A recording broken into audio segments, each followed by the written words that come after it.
Well, good evening, everyone. Welcome to South Pacific Private's Facebook Live evening on Are You in Love or In Love Addiction?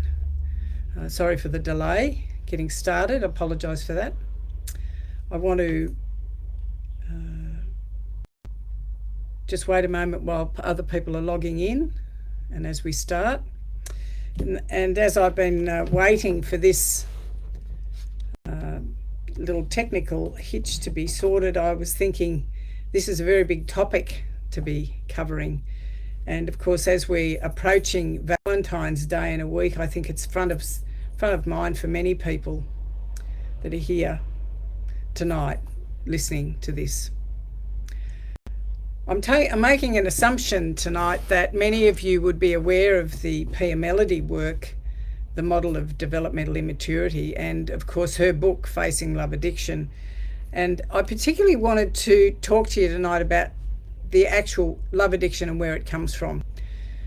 When we're children, as you know, we need to be nurtured into our adulthood and guided into our adulthood. And when we're allowed to do that in a functional way, we come into our adulthood knowing how to connect with others, knowing how to have relationships with others, knowing how to protect ourselves in relationships, and knowing how to show up. And when we're raised in family systems through no fault of their own, often where we're not allowed to grow into ourselves as functional adults, we don't learn any of those skills emotionally. So tonight, when we're talking about love addiction, I want to just take one step back for a moment and talk to you about what it was like for you as a child. So in fact, when we're talking about love addiction and love avoidance, we're talking about the respective ends of the intimacy disorder. It's on the same continuum. And it's how we set up maladaptive relationship cycles. We don't know how we're tripping up all the time. I've heard people say sometimes my pick is off, I'm picking the wrong people. And at some level that's correct, but in fact there's a setup before that in our own internal world as to why we're attracted to certain people and we're not attracted to others.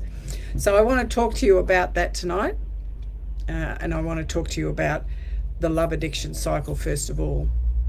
So when we're talking about growing up in a family system that's dysfunctional, now we're not talking about blaming our parents. We're not talking about it's all their fault.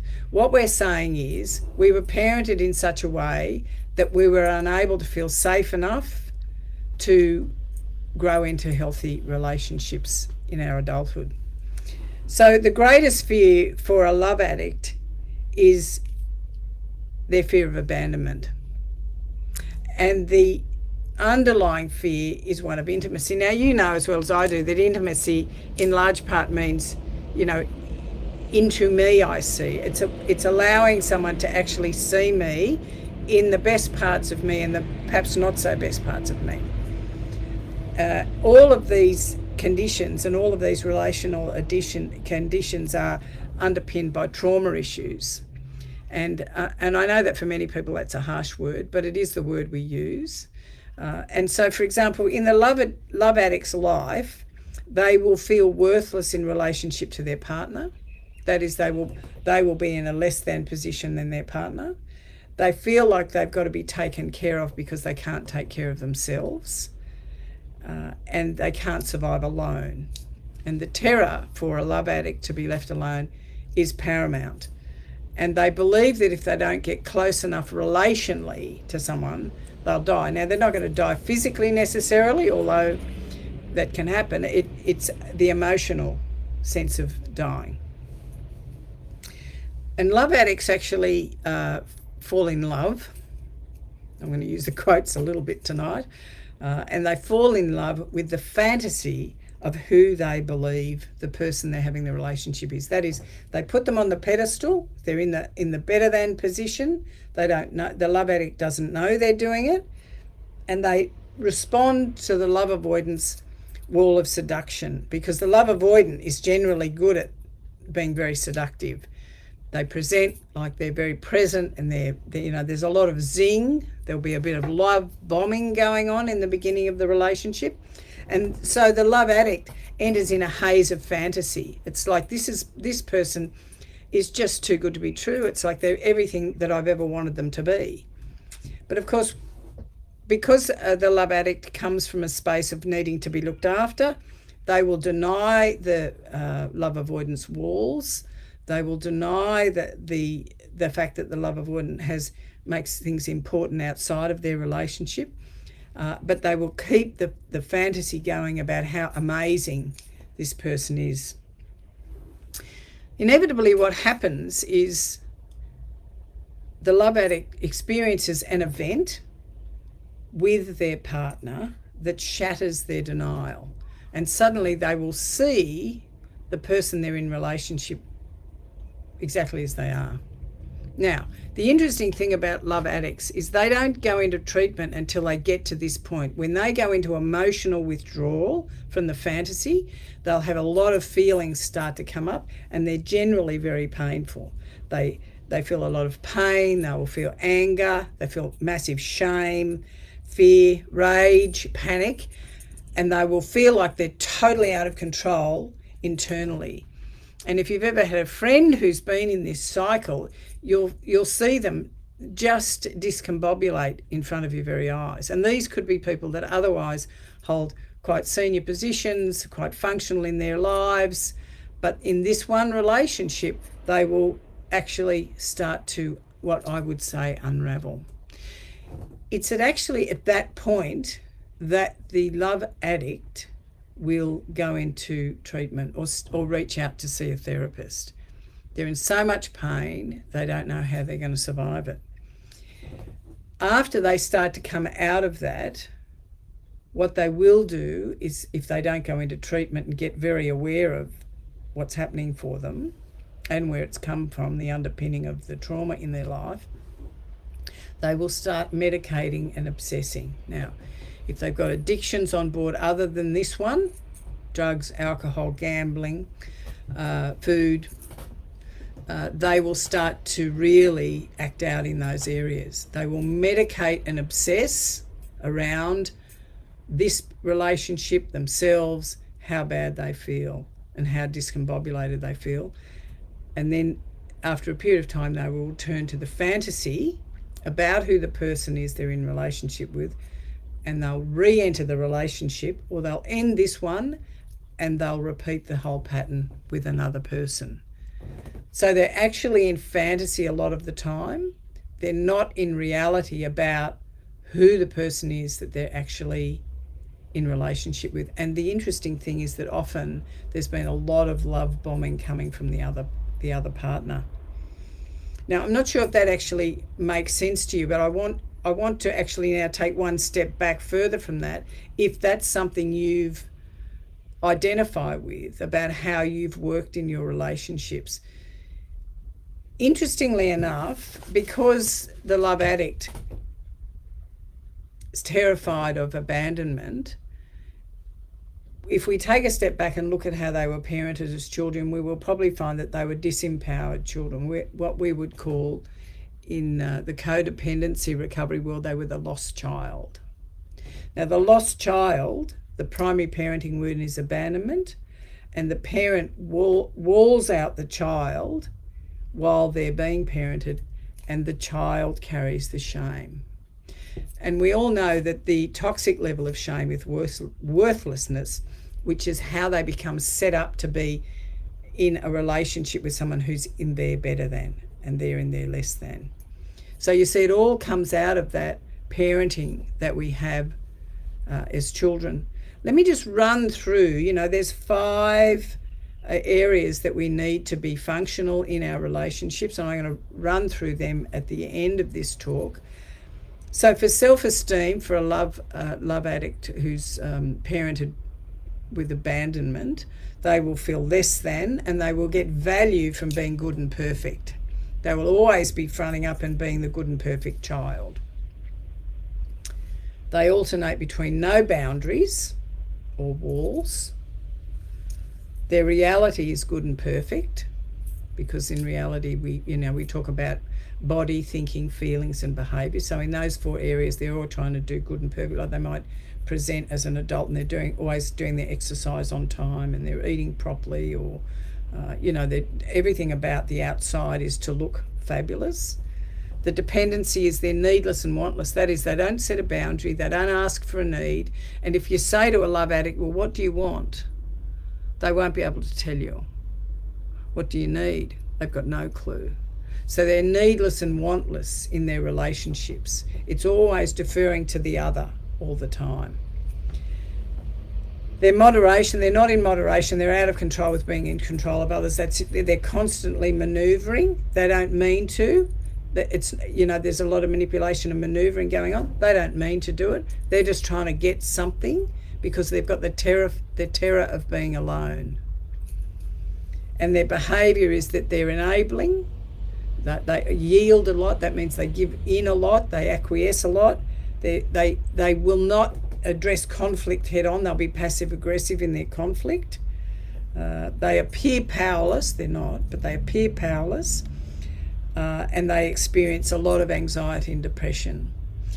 So this is how the lost child presents. This is how we're parented in a way where we can't take care of ourselves, which is why when we move into adulthood, we then carry all this with us, and then we start to have relationships. In our intimate relationships, they are about trying to fill the hole, not be alone, make sure I'm looked after because I don't think I can look after myself. Now, for many adult people, this is hard to accept. And as I said, do you remember when I said before, when you go into withdrawal, when you actually see your partner as they are and you go into that emotional withdrawal, that's when you're in reality, and it's painful for you to be in that space.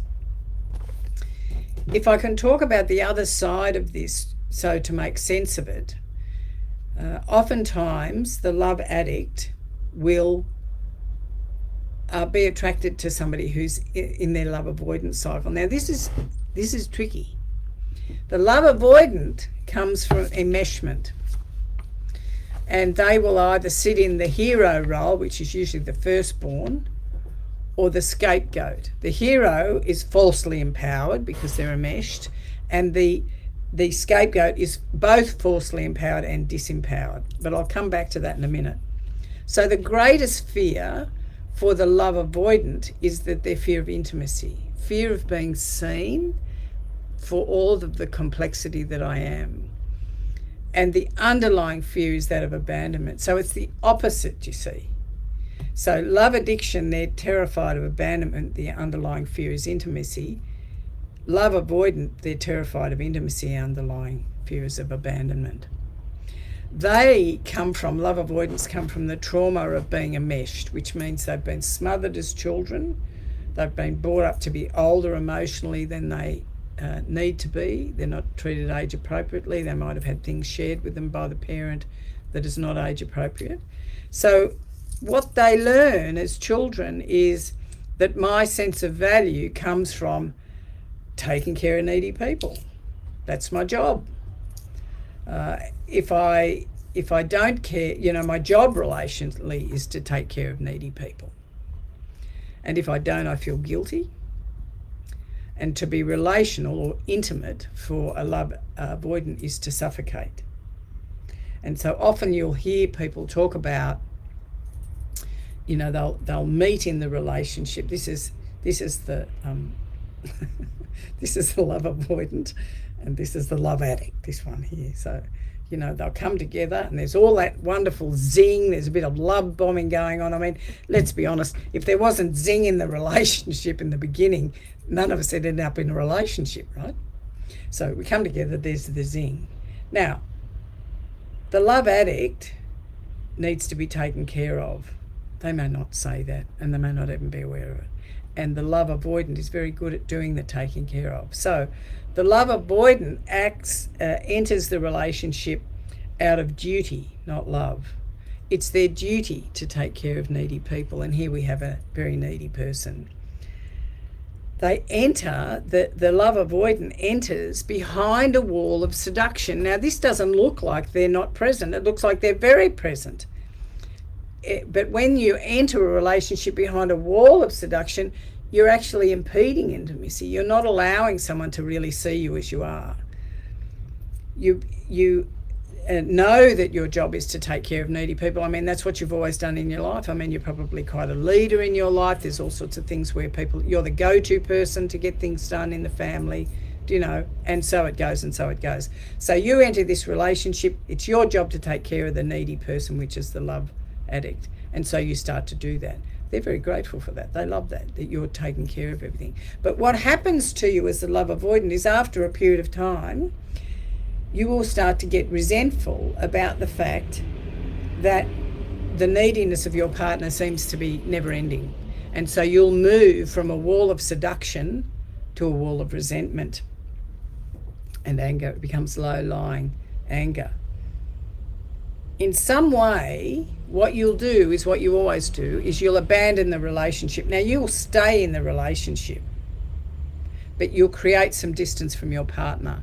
And what that will look like is you'll create intensity outside the relationship, outside the primary relationship. And that may be something like there's a big project on at work, or there's crisis in the family overseas, you've got to go and sort it out, or whatever it is. But you will justifiably, emotionally leave the relationship. You don't physically leave it necessarily at this point. Now, I love the love avoidant, love addiction dance, really. It looks like this. Come together, lots of lights and action and zing, right? The love addict, you know, is very needy. The love avoidant takes care of. It's all very good. But after a while, the love avoidant starts to move from that wall of seduction to a wall of resentment, and they emotionally move, right? What happens is the love addict will start this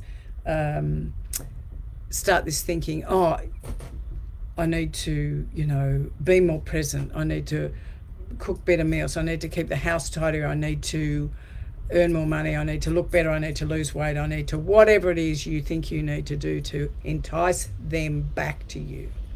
Now, they haven't left you, but you feel the absence as they go. And you will follow emotionally.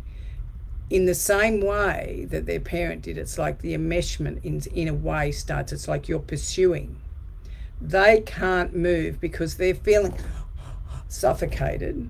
And what will happen is you, as the love addict, will start to feel depleted and give up. So you'll move away. The love avoidant feels that. They know that you're not right behind them pursuing. And they will start to come back. And then you'll do this. This is fabulous, and aren't we having a great time, and wonderful, wonderful, wonderful, until the same thing happens again, and you follow, and this becomes the love addiction, love avoidant dance. Now, if you're in a relationship like that, it's painful, extremely painful in part, and absolutely wonderful in other parts. And so what happens is we need to get into awareness around what we are bringing to our relationship. The love avoidant will return to the relationship out of guilt or fear of abandonment, because they don't want to be left either, or they will end the relationship and connect with a new partner. And this will be particularly the case if the way they recreated intensity outside the relationship is to have an affair or something like that. So this is what happens, and it's painful. The hero and the scapegoat are the two roles that we play as children when we're enmeshed with a parent. They're painful.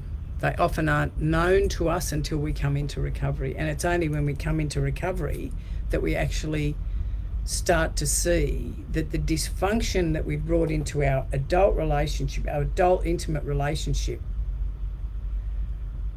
they will...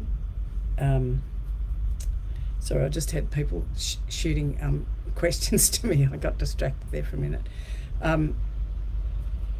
Tori did the lecture on love addiction, love avoidance. She said, I needed you to demonstrate the dance today in the lecture with me, Di. Well, she probably did. But anyway, so that's what we do. It's painful. I've only ever been in a love addicted, love avoidant cycle once in my entire life, and I can tell you it will go down in the marks of my life as being the most painful relationship I was ever in. And I and I was in recovery, but I was in this thing, and I thought, I don't even know what's going on here. I couldn't work it out. And when I started to read some of Pia's work about love addiction and codependency, I started to make sense of it. And therever after, I've been very aware of it.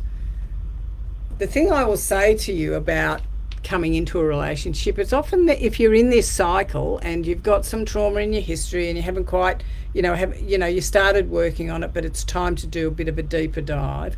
What you'll do, because really we want, this connection with people. I mean, we're pack animals. We don't want to live alone. We want to have families. We want to have love in our life in whatever form it comes. What we need to do is not paint the red flags green.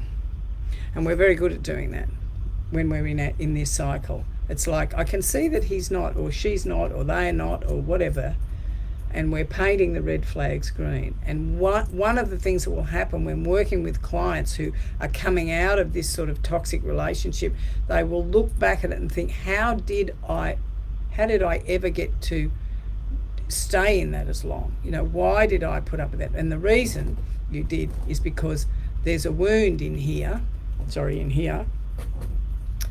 that needs to be looked at, and it comes from the way you were parented.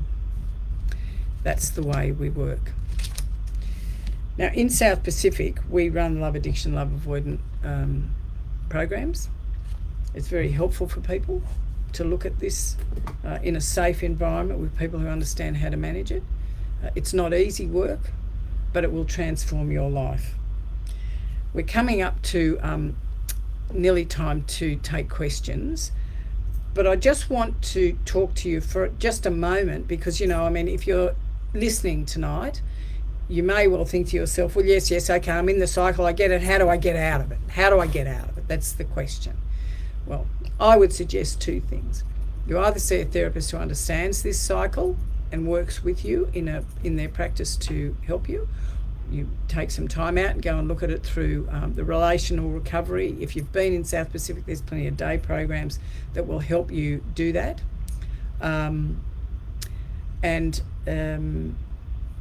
Or you can actually have a think about doing the love addiction, love avoidant 5-day workshop. For those of you that have done Changes 1 in South Pacific, you'll easily transition into that program. And it's a very dynamic, experiential program, much like Changes 1 is. When we're talking about recovery from this, we're talking about a number of things. We're talking about coming into awareness about how our childhood relationships with our parent has impacted us to the extent that we bring all of that into our adult relationships. The other thing I want to say about this is that we often are talking about, parents have done the best they can. That's a given. 99% of the time I'd say that's true, in my experience working with people. But they are impacted by their parents, and they were impacted by their parents. So when we're talking about trauma, we're talking intergenerational, we're talking about it coming down the line, and we're talking about now living in an era where we can actually look at this and unpack it and have the tools to actually change the way we do life with ourselves first, so that when I am not trying to fill myself up with you, when I'm whole, I will meet you as a whole person. So recovery from codependency, which is the back step, is we come out of denial that we were in an abusive home or traumatized in some way. We stop blaming the parent. Now that's critical. I often write on the board, blame, blame, blame, B-L-A-M-E, B-L-A-M-E, B-L-A-M-E. Cross out me at the end. What do you get? Blah, blah, blah. Nobody's listening. You get into blame, it's not helpful. We start to take accountability for what we bring into a relationship and what our unreasonable expectations may be in the relationship. I often say to clients, well, you know, when they're single and they're saying, I really want a relationship, I say, okay, write a list of what you'd like in your partner. What would you like in your partner?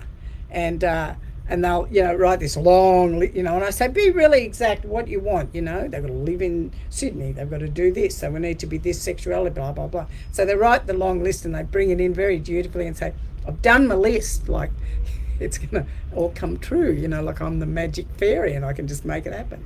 And I say to them, that's really interesting, let's have a look at that list, and it'll go on and it'll be everything, like I mean everything, right? And I say to them then, and so what do you bring? So what are you bringing into your relationship? You know, with this we have this expectation that's all going to be provided for us, you know, that's going to be unconditionally loved and supported in my life. But, you know, then I've got all these checks and balances and what I'll do and what I won't do, you know. So we need to understand that we're in, you know, if we go into survival mode, which we will do because we'll, you know, tap back into stuff as we unpack this, we need to be able to articulate and we need to start to integrate and start to reparent ourselves. Now that's a very quick way of doing it. When we are also in a relationship with someone who's totally in their addiction, we can fall into this co-addiction. So we can present like we're the love addict, and we're actually not the love addict necessarily. What we are is we're in a co-addicted relationship. That is, I am going to totally give myself away to be with you because, you know, you are going to save me. The way that looks like is, for example, I've had clients who were not actually addicts per se, not suffering from the disease of addiction, but who were using as many drugs as their partner was, just so they could find a way to connect with them because they didn't want the partner to leave them. And it will be the same with other things. So suddenly they become fascinatingly interested in the speedway because that's what they're interested in. They're not interested in it at all. So they're actually starting to be dishonest in themselves about what they will bring and how they can connect with somebody. So I want to there's a few questions coming through, and I just want to have a look at them now. Let's have a look here. I tend to get really strong feelings toward my intimate partners, sometimes maybe more than they feel for me. But is this always my love addiction? Isn't it normal to feel strong feelings of attraction? Well, yes, I think yes. I mean, as I said, if we didn't have any zing in the beginning of a relationship, we wouldn't actually bother getting into the relationship in the first place. But the interesting thing is when you say you have strong feelings and you think maybe more than they feel for you. So I'm going to suggest that at some level there's a desire for you to really connect very deeply with someone, and they're leaning out a little bit. They're not leaning in with you. And when we do that, you know, if I'm, you know, you're in an addiction, you're leaning in and they're not. It's like if we continue to lean in, what happens? We become a doormat, and then we're giving up all our power and not maintaining ourselves and asking for what we need. Can I shift between, there's another question, can I shift between love addiction and love avoidance depending on the other party? Is that the dance? Yes, you absolutely can, because if you're enmeshed with one parent and abandoned by another, you've got it all going on. And there'll be one that will be more significant, and it usually has to do with who you had the closest relationship with as a parent. That sometimes has to do with the sexuality and has to do with the parent, who was more present. If a person knows they're either one or the other, addicted or avoidant, should they stay away from relationships altogether? Well, my answer to that is, if you're starting on the journey of recovery from this condition or this addiction, I would suggest, if it's possible, yes. I mean, we all know we have Sex and Love Addicts Anonymous. We all know we have adult children of alcoholics and dysfunctional families, 12-step programs. The Sex and Love Addicts Anonymous really give you the information about how to, they give you the structure of the 12-step program. I think it's a good thing to stay out of the relationships for a time while you do the work. And the reason I say it, not because I don't want you to be happy and in a relationship, but because there's no way you can be distracted from yourself, so you can stop, and I say this respectfully, using relationships to not deal with this, because that's what we do when we're in this cycle. I hope that answers the question. I think I was a love addict. I think now, King, after that relationship has ceased and I've been single for quite a while, I'm now in love avoidance. One thing for certain, I'm definitely an alcoholic, LOL. Well, thank you very much for that. I think I was a love addict. Yeah. And maybe, as the earlier question was, we can flip-flop. Now, it's an interesting point. I went to the Meadows and did the Love Addiction, Love Avoidant workshop with them over there, which is the 5-day workshop we offer at South Pacific. And I went over with a very clear view that I was love addicted. And after I'd done the processes in the group of 6 with the facilitator, and Pia Melody was in the room at the same time, so that was interesting and confronting. She said to me, "You're love avoidant," and I said, "No, am I? Really?" She went, "You are." She looked at me like, "I'm going to argue with Pia Melody, really, Diane? Stop it." So, it's very interesting because it's half of the battle with this is getting very clear. Now, you recall earlier I said I was in one relationship that was like that, nearly killed me. That was when I was in my addiction, the love addiction, not the avoidance, but as a general rule, I'd be in avoidance. Thank you. There's someone's posted Sex and Love Addicts Anonymous, which is SLA. Is amazing healing work. I agree with you totally, and I have a number of clients who have been in South Pacific, gotten very clear about where they are in that, and then gone to SLA and been consistent about their SLA recovery. And I think that's it's extraordinary work if we can do it. How do we know what is a healthy relationship? What would a healthy relationship look like? Healthy relationships when, very simply, I don't need you to save me. What I want to be is in an intimate relationship with you. I don't want you to save me. You don't need to save me. I can save myself. I can reparent myself. Where I can ask for my needs to be met. If we come back to the 5 core issues, I have healthy enough self-esteem that I can esteem myself.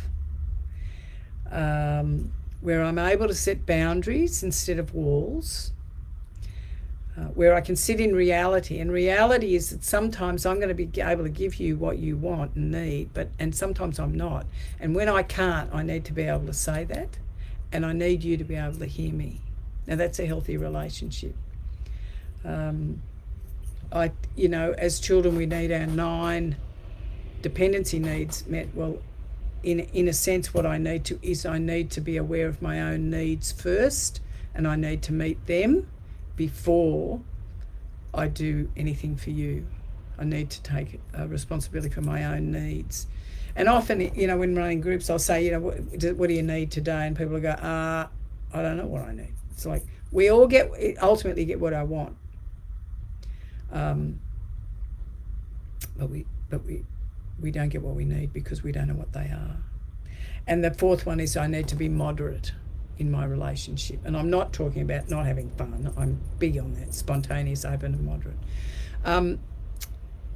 So to be healthy is to show up, to grow up, to face reality, which is the 3rd core issue.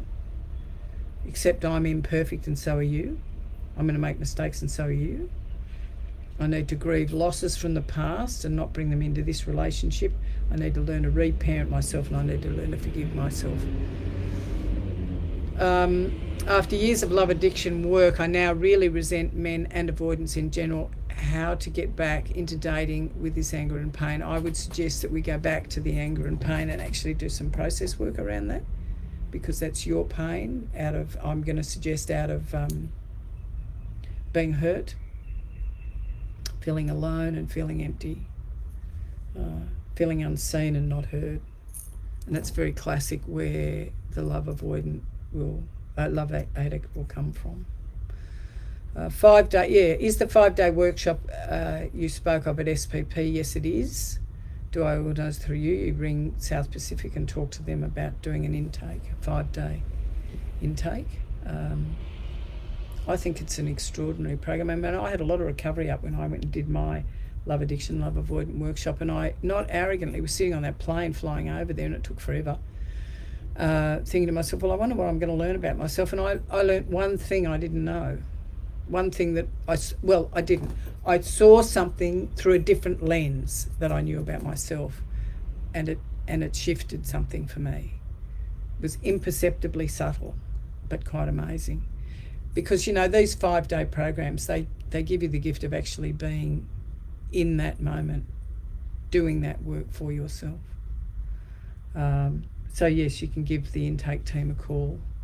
What does moderate look like is a question. Ooh, well, moderate is where I'm spontaneous and open.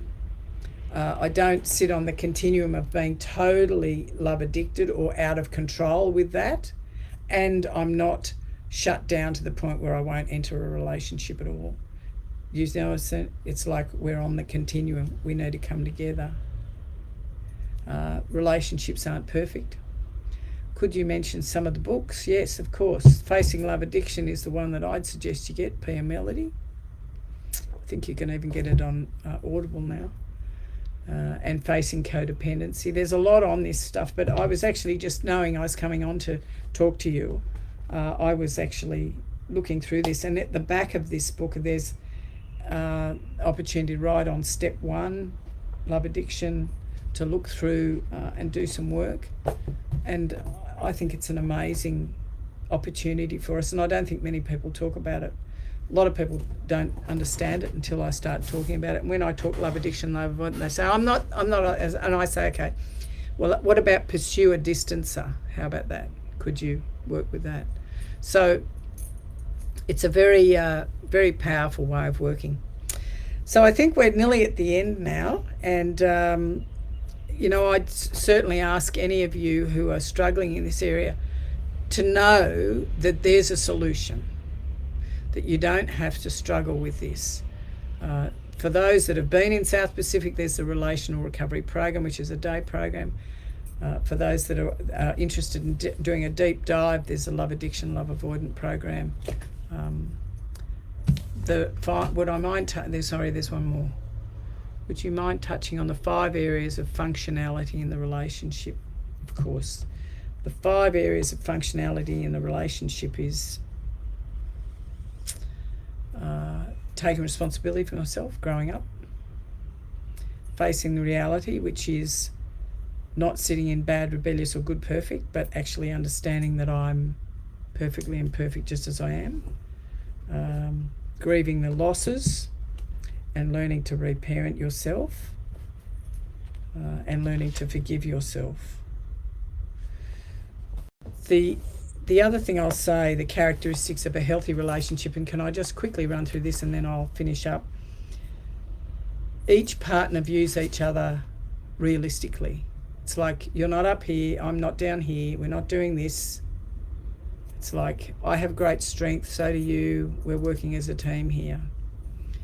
Each partner takes responsibility for their own personal growth. That is, you're not going to save me, I'm not going to save you, I'm going to support you to get your own help.